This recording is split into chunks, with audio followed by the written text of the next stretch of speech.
ഈ അടുത്ത കാലത്ത് ക്ലിനിക്കിൽ ഒരു പേഷ്യൻ്റ് വന്നിരുന്നു. പുള്ളി ഒരു ടീച്ചറായിരുന്നു. ആ പേഷ്യൻ്റ് വളരെ സങ്കടത്തോടുകൂടിയാണ് വന്ന് പറഞ്ഞത്. കാരണം ആ പേഷ്യൻ്റ് വരാനുള്ളൊരു കാരണം പുള്ളിയുടെ ഒരു ഫ്രണ്ട്, അവരുടെ ഒരു റിലേറ്റീവ് നമ്മുടെ അടുത്ത് വന്ന് അസുഖം മാറിയതുകൊണ്ടാണ് വന്നത്. ഡോക്ടറെ വളരെ സങ്കടത്തോട് പറയാം, ഡോക്ടറെ എനിക്ക് വായ്നാറ്റാണ്. കാരണം അതുകൊണ്ട് ഞാനൊരു ടീച്ചറാണ്, അതുകൊണ്ട് എനിക്ക് സ്റ്റുഡൻസുമായിട്ട് സംസാരിക്കാൻ പറ്റുന്നില്ല. സ്റ്റാഫ് റൂമിൽ ഇരുന്ന് കാര്യങ്ങൾ സംസാരിക്കാൻ പേടിയാണ്, ഇല്ലെങ്കിൽ ആൾക്കാരായിട്ട് കമ്മ്യൂണിക്കേറ്റ് ചെയ്യാൻ വളരെ ബുദ്ധിമുട്ടാണ്. ഡോക്ടർ, ഞാൻ എല്ലാ മൗത്ത് വാഷും എല്ലാ സാധനങ്ങളും റെഗുലറായിട്ട് ഉപയോഗിക്കുന്നതാണ്, വളരെ കൃത്യമായിട്ട് ഹൈജീനിക്കായിട്ട് പോകുന്ന ഒരു വ്യക്തിയാണ്, യാതൊരുവിധ ദുശീലങ്ങളും ഇല്ലാത്തൊരു വ്യക്തിയാണ്. എന്നിട്ടും ബ്രഷ് ഡെയിലി ഞാൻ ഫുഡ് കഴിച്ചാലും, ഇപ്പം സ്കൂളിൽ പോലും ബ്രഷ് കൊണ്ടാണ് പോകാറുള്ളത്, എന്നിട്ട് പോലും എനിക്ക് വായ്നാറ്റം വരികയാണ്. എന്താണ് ഡോക്ടർ അതിൻ്റെ കാരണം? ഞാൻ ആ പുള്ളിയോട് പറഞ്ഞു, ഇതിൻ്റെ വായ്നാറ്റത്തിൻ്റെ യഥാർത്ഥ കാരണം വരുന്നത് കേവലം വായിൽ നിന്നല്ല, അത് വയറുമായിട്ട് ബന്ധപ്പെട്ട ഒരുപാട് കാരണങ്ങളുണ്ട്. അതിൽ ഏറ്റവും പ്രധാനപ്പെട്ടത് വയറുമായി ബന്ധപ്പെട്ടതാണ് അതിൻ്റെ കാരണം. അപ്പോൾ ആ രൂപത്തിൽ വ്യക്തിയെ ട്രീറ്റ് ചെയ്യും, വളരെ എളുപ്പം തന്നെ പൂർണ്ണമായിട്ടും നമുക്ക് മാറ്റിയെടുക്കാൻ പറ്റും. ഞാൻ ഡോക്ടർ സയ്യിദ് മുഹസിൻ. ഇന്ന് നമ്മൾ സംസാരിക്കാൻ പോകുന്ന വിഷയം വായ്നാറ്റത്തിൻ്റെ കാരണം എന്താണ്, ഏത് തരത്തിൽ അത് നമുക്ക് പരിഹരിക്കാം, എന്തൊക്കെ രൂപത്തിൽ അത് വരാതിരിക്കാനുള്ള മുൻകരുതൽ എടുക്കാം എന്നാണ് സംസാരിക്കുന്നത്. വായ്നാറ്റത്തിൻ്റെ ഏറ്റവും പ്രധാനപ്പെട്ട കാരണം കൃത്യമായ രൂപത്തിലുള്ള ദഹനക്കുറവാണ്. ദഹനക്കുറവ് കാരണം വായ്നാറ്റുള്ള വ്യക്തികളെ നമ്മൾ പരിശോധിക്കുകയാണെങ്കിൽ 90% രോഗികളും അവർ കഫവുമായി ബന്ധപ്പെട്ട രോഗികളായിരിക്കും. അവർക്ക് കഫത്തിൻ്റെ ബുദ്ധിമുട്ട് ഉണ്ടാവാറുണ്ട്. കഫത്തിൻ്റെ വർധനവ് ശരീരത്തിൽ ദഹന പ്രക്രിയ അത് വളരെയധികം വീക്കാക്കും. ഈ രൂപത്തിൽ വീക്കാവുന്നതോടുകൂടി കൃത്യമായ ദഹനമില്ലായ്മയും പിന്നീട് ആ കഫം അവിടെ കിടക്കുന്നുണ്ടാകുന്ന സ്മെല്ലാണ് യഥാർത്ഥത്തിൽ വായ്നാറ്റായിട്ട് പുറത്തു വരുന്നത്. ഇത് നമ്മൾ കേവലം മൗത്ത് വാഷ് ഉപയോഗിക്കുമ്പോൾ ഏറ്റവും പ്രധാനപ്പെട്ട പ്രശ്നം എന്ന് പറഞ്ഞാൽ മൗത്ത് വാഷിൻ്റെ നോർമലി മൗത്ത് വാഷിൻ്റെ ഏറ്റവും പ്രധാനപ്പെട്ട ഒരു കണ്ടൻറ്റ് ആൽക്കഹോളാണ്. ഈ ആൽക്കഹോൾ ഉപയോഗിക്കുന്നതുകൊണ്ട് ഈ കണ്ടൻറ്റ് ബേസ് സാധനം നമ്മുടെ നോർമൽ ബാക്ടീരിയയുടെ ബുദ്ധിമുട്ടും മൗത്ത് ഡ്രൈ ആക്കുകയും ചെയ്യും. ഇത് വായ്നാറ്റത്തിനെ വളരെയധികം ത്വരിതപ്പെടുത്തുകയാണ് വേറെ തരത്തിൽ ചെയ്യുക. ടെമ്പററി സൊല്യൂഷൻ എന്നുള്ള അടിസ്ഥാനത്തിൽ ആ ഒരു സമയത്ത് മാത്രം മാറ്റം ഉണ്ടാകുകയും, അപ്പോൾ ഈ തരത്തിൽ കൃത്യമായ രൂപത്തിൽ ചെയ്യുന്ന വ്യക്തികൾ ഈ രൂപങ്ങൾ സ്വീകരിക്കുമ്പോൾ അത് ഗുണത്തേക്കാളേറെ ദോഷമാണ് ഉണ്ടാവുക. അപ്പോൾ എന്താണ് അതിൻ്റെ കാരണങ്ങൾ എന്ന് നമുക്ക് പരിശോധിക്കാം. മേൽ പറഞ്ഞതുപോലെ ഈ കഫത്തിൻ്റെ ബുദ്ധിമുട്ട് ഉണ്ടാക്കുന്നതിൻ്റെ കാരണമായിട്ടുള്ള കൃത്യമായ സമയത്തല്ലാതുള്ള കുളികൾ, പിന്നീട് ഈ കഫത്തിൻ്റെ പ്രയാസങ്ങൾ വരുമ്പോൾ ശരീരത്തിൽ ഉദാഹരണത്തിന് ഏറ്റവും പ്രധാനമായിട്ട് കണ്ടുവരുന്ന പ്രശ്നമാണ് അലർജി. ഈ ബുദ്ധിമുട്ടുള്ള ആൾക്കാർക്ക് ഒരു 70 to 80% പേഷ്യൻസ് പറയുന്ന ഡോക്ടർ എനിക്ക് തുമ്മലിൻ്റെ ബുദ്ധിമുട്ടുണ്ട്, അല്ലെങ്കിൽ എനിക്ക് മൂക്കൊലിപ്പിൻ്റെ പ്രയാസമുണ്ട്, തലവേദനയുണ്ട്, അസിഡിറ്റി പോലെ തന്നെ എനിക്ക് ഏറ്റവും പ്രധാനപ്പെട്ട ബുദ്ധിമുട്ടാണ് ഡോക്ടറെ വളരെയധികം കഫത്തിൻ്റെ, കാരണം തല കുനിക്കുന്ന സമയത്ത് തലക്കനം വരികയാണ്. അപ്പോൾ കഫത്തിൻ്റെ ബുദ്ധിമുട്ട് എന്തൊക്കെയാണ് ശരീരത്തിൽ കാണിക്കുന്നത് ആ എല്ലാവിധ ലക്ഷണങ്ങളും ആ വ്യക്തി പറയുകയാണ്. അപ്പോൾ ഈ കാരണം നമ്മൾ പറയുമ്പോഴാണ് അവർ പറയുന്നത് ഡോക്ടർ ഇതെനിക്കുണ്ട്. അപ്പോൾ കഫം വരാതിരിക്കാൻ എന്തൊക്കെ ശ്രദ്ധിക്കുക എന്നുള്ളത് നോക്കുകയാണെങ്കിൽ നമുക്ക് വായ്നാറ്റം ഒരുവിധം വരെ നമുക്ക് പരിഹരിക്കാം. അതിനുള്ള മാർഗ്ഗങ്ങൾ നമ്മൾ അവസാനം വിശദമായിട്ട് വിശദീകരിക്കുന്നതാണ്. ഇനി മറ്റൊരു പ്രധാനപ്പെട്ട കാരണമാണ് കോൺസ്റ്റിപ്പേഷൻ. കൃത്യമായ ശോധനയില്ലായ്മ വായ്നാറ്റത്തിൻ്റെ മറ്റൊരു പ്രധാനപ്പെട്ട കാരണമാണ്. കാരണം ഇന്നത്തെ ലൈഫ് സ്റ്റൈൽ കൊണ്ട്, കൃത്യമായ ഉറക്കക്കുറവില്ലാത്തത് കൊണ്ട്, രാത്രി വളരെ വൈകിട്ട് ഉറങ്ങുകയും രാവിലെ ലേറ്റായിട്ട് എഴുന്നേൽക്കുകയും ചെയ്യുന്നതിലൂടെ ദഹന പ്രക്രിയ വളരെ കുറവാണ്. ഇതേ രൂപത്തിൽ തന്നെയാണ് ഹൈ കലോറി ഫുഡ്. നമ്മൾ കഴിക്കുന്ന ഭക്ഷണം, ഉദാഹരണത്തിന് നമുക്ക് ആവശ്യത്തിലധികമുള്ള കലോറി ഫുഡാണ് ഇന്ന് കഴിക്കുന്നത്. ജങ്ക് ഫുഡായിട്ടായാലും മറ്റെല്ലാ രൂപത്തിലേക്ക് കഴിഞ്ഞാൽ, ഇപ്പം ജങ്ക് ഫുഡ് മാത്രമല്ല, നമ്മൾ പൊതുവേ ഡോക്ടേഴ്സ് കുറ്റപ്പെടുന്ന കാര്യമാണ് ജങ്ക് ഫുഡ്.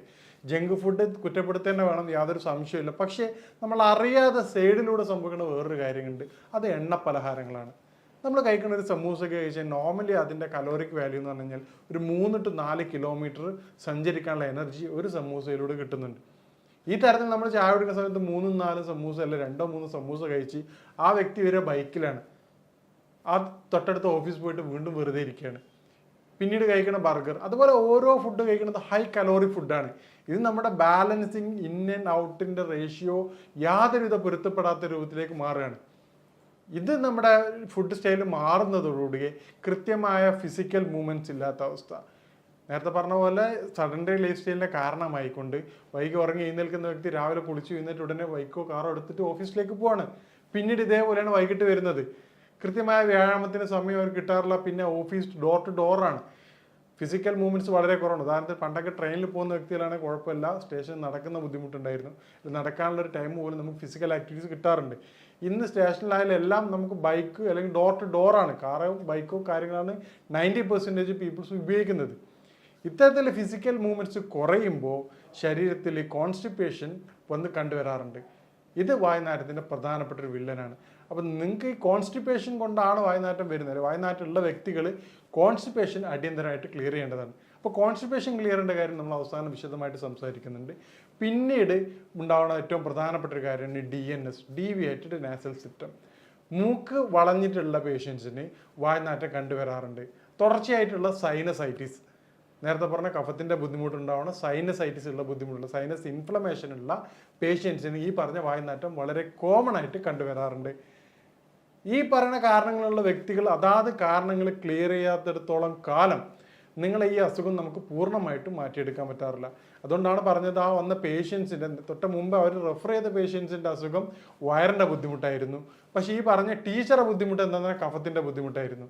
അതുകൊണ്ടാണ് ഓരോ വ്യക്തികൾക്കും വ്യത്യസ്ത തരത്തിലാണ് അതിൻ്റെ രോഗകാരണം ഉണ്ടാകുന്നത്. ഈ രോഗകാരണങ്ങൾ മനസ്സിലാക്കാതെ നമ്മൾ ട്രീറ്റ് ചെയ്യുകയാണെങ്കിൽ അത് പൂർണ്ണ അർത്ഥത്തിലുള്ള ട്രീറ്റ്മെൻറ്റ് ആകില്ല. പിന്നീട് വരുന്ന കാര്യമാണ് സ്മോക്കിംഗ്. സ്മോക്കിങ് വായുനാറ്റത്തിൻ്റെ ഒരു പ്രധാനപ്പെട്ട ഘടകമാണ്. കാരണം അത് കൃത്യമായിട്ടുള്ള ഗ്യാസ്ട്രിക് പ്രോബ്ലം ക്രിയേറ്റ് ചെയ്യും. അത് പിന്നീട് ഇൻഡൈജഷനിലേക്ക് മാറുകയും ചെയ്യാറുണ്ട്. പിന്നീട് വരുന്നൊരു കാരണമാണ് സ്നീസിങ്, അലർജി, തുമ്മൽ.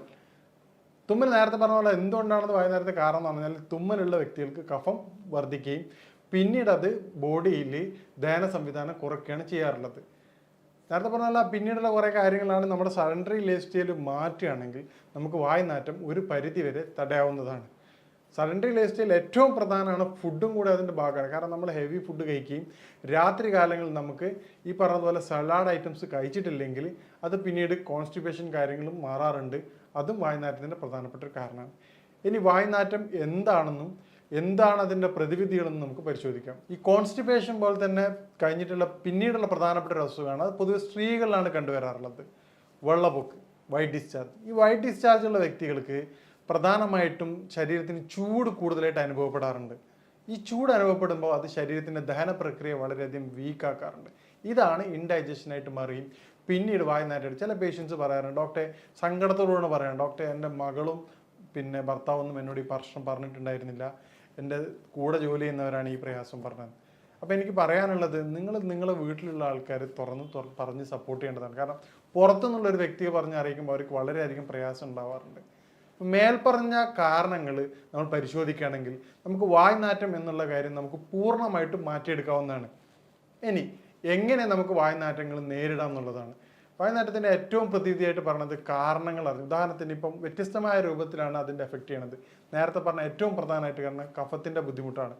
ശരീരത്തിൽ കഫത്തിൻ്റെ പ്രയാസമുള്ള വ്യക്തികൾ, ഓരോ വ്യക്തികൾക്കും നേരത്തെ പറഞ്ഞ കാരണം കൃത്യമായിട്ട് നിങ്ങൾ ഐഡൻറ്റിഫൈ ചെയ്യേണ്ടതാണ്.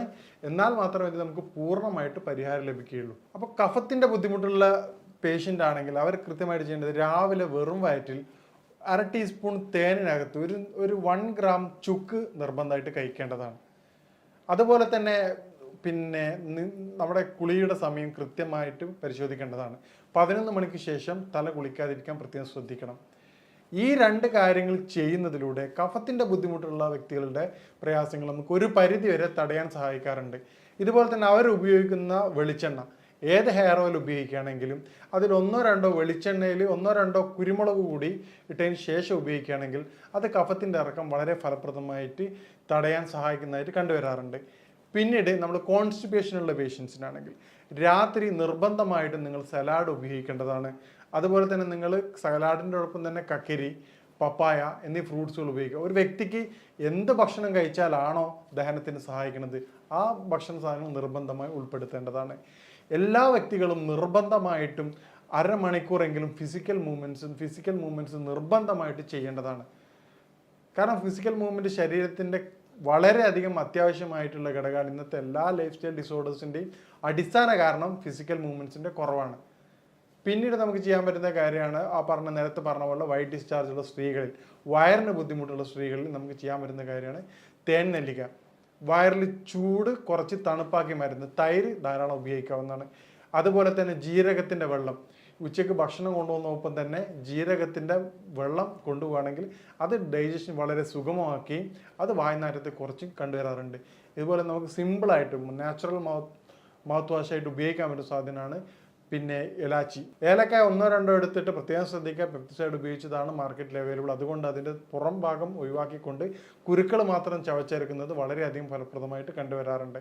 പണ്ട് കാലങ്ങളിൽ ആൾക്കാർ ഇരട്ടി മധുരം, ഒരു ചെറിയൊരു കഷ്ണം ഇരട്ടി മധുരം എടുത്തിട്ട് ഒരു ചെറിയൊരു പീസ് എടുത്ത് ഇടയ്ക്ക് വായിൽ വെച്ച് ചവക്കുന്നത് കഫത്തിൻ്റെ ബുദ്ധിമുട്ട് കുറക്കാൻ വളരെയധികം സഹായിക്കാറുണ്ട്. ഈ തരത്തിലൂടെ കൺട്രോൾ ചെയ്യുകയാണെങ്കിൽ നമുക്ക് വായ്നാറ്റം എന്നുള്ളത് വളരെ എളുപ്പം തന്നെ പൂർണ്ണമായിട്ട് മാറ്റിയെടുക്കാവുന്നതാണ്.